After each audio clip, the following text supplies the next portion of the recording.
মালদ্বীপে এক বাংলাদেশি নাগরিককে জিম্মি করে তার পরিবারের কাছে টাকা দাবি করার অভিযোগে 2 বাংলাদেশিকে গ্রেফতার করেছে পুলিশ।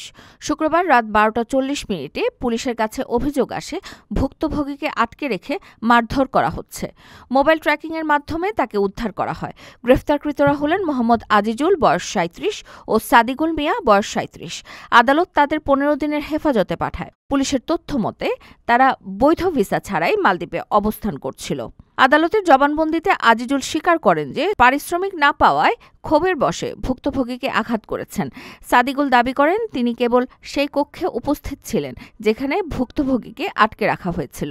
মালদ্বীপে অবৈধ অভিবাসন একটি বড় সমস্যা হিসেবে দেখা দিয়েছে।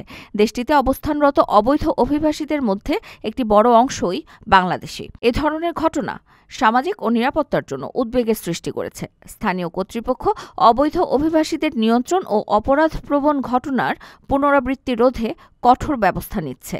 ভুক্তভোগী ও তার পরিবারকে সুরক্ষা প্রদানে পুলিশ কার্যকর পদক্ষেপ নিয়েছে। প্রিয় প্রবাসী, আপনার নিরাপদ ভবিষ্যতের জন্য অর্ধেক দামে আজই ফ্ল্যাট বুকিং করুন। ঢাকায় প্রবাসী সিটি দিচ্ছে সীমিত সময়ের স্পেশাল অফার। জমিও ফ্ল্যাট একসাথে। যোগাযোগ করুন স্ক্রিনে দেওয়া নম্বরে।